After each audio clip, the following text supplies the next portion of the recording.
Subscribe करें GST platform YouTube channel को और बेल आइकन प्रेस कर लें जीएसटी और इनकम टैक्स की वीडियोस सबसे पहले देखने के लिए। Good morning friends, GST platform के यूट्यूब चैनल में आप सभी का स्वागत है। जी हाँ फ्रेंड्स, जीएसटीआर 1 के अंदर एक बहुत बड़ी समस्या लोगों को आ रही है एचएसएन वाइज समरी को लेकर के। क्या है वो समस्या, आपको पोर्टल पे जाकर के समझाता हूँ। ये मैंने ओपन कर लिया है GST portal. GST portal open करने के बाद जब आप मई महीने की जीएसटीआर 1 को फाइल करने जाएंगे तो आपके सामने एक प्रैक्टिकल इशू आएगा। प्रैक्टिकल इशू क्या आएगा, आपको पता होगा 1 अप्रैल 2021 से आपको एचएसएन वाइज डेटा जो है वो डालने के लिए कहा जा रहा है।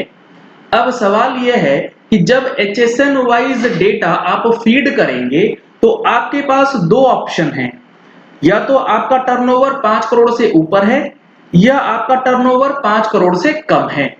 अब यहाँ पर दोनों ही सिचुएशन में अलग तरीके से एचएसएन समरी जो है वो डालनी होती है। वो किस तरीके से डालनी है वो एक बार हम लोग समझते हैं। यहाँ पर बताया गया है कि mandatory HSN codes in invoice from 1 अप्रैल 2021। ये सारी चीजें हमने अपनी मंथली टैक्स मैगजीन के अंदर ऑलरेडी इंक्लूड किया है कि एचएसएन किस तरीके से जाएगा, किसको एचएसएन कितने डिजिट तक डालना है। अगर आपने अभी तक हमारी मंथली टैक्स मैगजीन की सब्सक्रिप्शन नहीं ली है तो इन नंबर्स पे कॉल करके आप सब्सक्रिप्शन ले सकते हैं।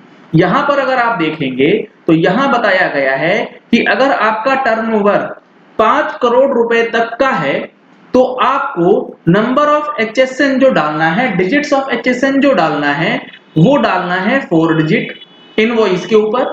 और ये जो होगा ओनली बी2बी के लिए मैंडेटरी है। मतलब अगर आपका टर्नओवर प्रीसीडिंग फाइनेंशियल ईयर में, जैसा कि इस नोटिफिकेशन में बताया गया था कि प्रीसीडिंग फाइनेंशियल ईयर में 5 करोड़ तक वाले जो छोटे टैक्स पेयर्स हैं उनको B2C के अंदर एचएसएन कोड डालना मैंडेटरी नहीं है। अगर आपका टर्नओवर 5 करोड़ से ऊपर है तब आपके लिए B2B और B2C दोनों प्रकार की ट्रांजैक्शंस के लिए up to 6 digit HSN code जो है वो मैंडेटरी कर दिया गया है। अब यहाँ पर इस सिचुएशन में प्रैक्टिकली पोर्टल पे क्या दिक्कत आएगी वो एक बार समझिएगा। ये मैंने ओपन करा है जीएसटीआर 1। जीएसटीआर 1 के अंदर जो आपको B2B का डिटेल्स है वो सेपरेटली डालना है और जो B2C का डिटेल्स है वो सेपरेटली डालना होता है। यहाँ पर आप देखेंगे तो टेबल 4A जो है वो बात करता है B2B ट्रांजैक्शंस की, टेबल 5A 5B बात करता है B2B टेबल्स की, क्रेडिट नोट डेबिट नोट आते हैं B2B के अंदर। आपका क्रेडिट और डेबिट नोट अनरजिस्टर्ड जो है ये आपके B2B में नहीं आएगा। एक्सपोर्ट इनवॉइसेस जो होंगे जो कि आपको रिफंड लेने में मदद करते हैं वो आपको आएगा B2B के टेबल्स में। अमेंडमेंट वाला टेबल भी आपको B2B के अंदर मिलेगा। अब यहाँ पर जो आपको B2C का समरी है वो आता है टेबल नंबर 7।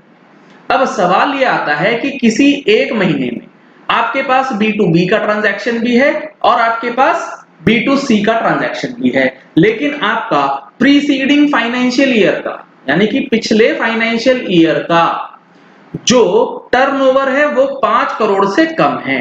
तो अब आपको दिक्कत क्या आएगी। लेट सपोज B2B के टेबल में आपके पास 1 लाख रुपए की वैल्यू है और B2C के टेबल में आपके पास 2 लाख रुपए की टैक्सेबल वैल्यू की सेल्स है, यानी कि टोटल सेल्स 3 लाख रुपए के लिए आ गई।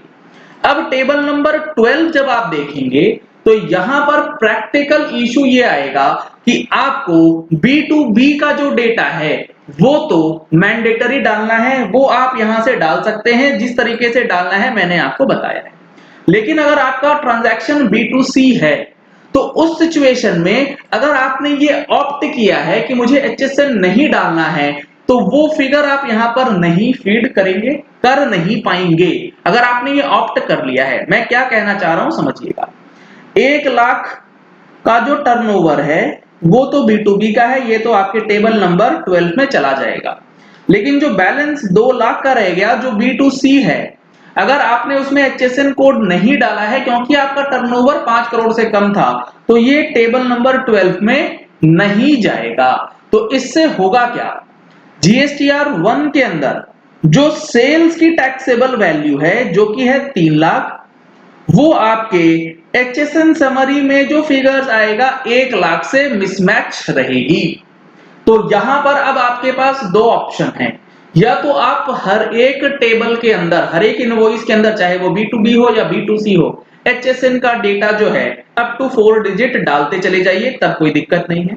अगर आपने B2C में नहीं डाला है तो आपको एक सेपरेट रिको अब रखना होगा कि इस महीने में B2B का ट्रांजैक्शन इतना हुआ है और B2C का ट्रांजैक्शन इतना हुआ है, ताकि अगर आपके पास नोटिस आए कि एचएसएन में आपने डाला है 1 लाख, आपकी सेल्स है 3 लाख रुपए की, तो आपको क्यों ना एडिशनल लायबिलिटी के लिए बता दिया जाए, तो आपको वहां पर जवाब जो है बना करके देना पड़ सकता है।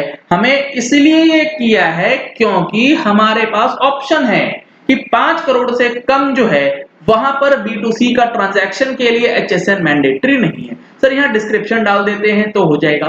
सर आपको मैं बता दूं, यहाँ पर डिस्क्रिप्शन डालने का अब आपके पास ऑप्शन जो है वो अवेलेबल नहीं है, क्योंकि जैसे ही आप एचएसएन डालते हैं डिस्क्रिप्शन ऑटो पॉपुलेट होता है। अगर आप एचएसएन नहीं डालेंगे तो डिस्क्रिप्शन जो है वो पॉपुलेट नहीं होगा। तो ये एक बड़ी समस्या है, इसको जीएसटी पोर्टल जो है जल्द से जल्द ठीक कर दे तो ही अच्छा है, अदरवाइज लोगों को बहुत ज्यादा परेशानी जो है इस चीज को लेकर के आ सकती है। और एक अपडेट मैं आपको दे दूं, जो हमारा जीएसटी रिफंड से रिलेटेड वेबिनार है वो बहुत जल्दी ही इसमें सीट्स फुल हो रहे हैं। अगर आपने अभी तक नहीं कराया है रजिस्ट्रेशन तो इन नंबर्स पे कॉल करके करा सकते हैं। 13 जून 2021 को ये सेशन जो है वो ऑर्गेनाइज किया गया है।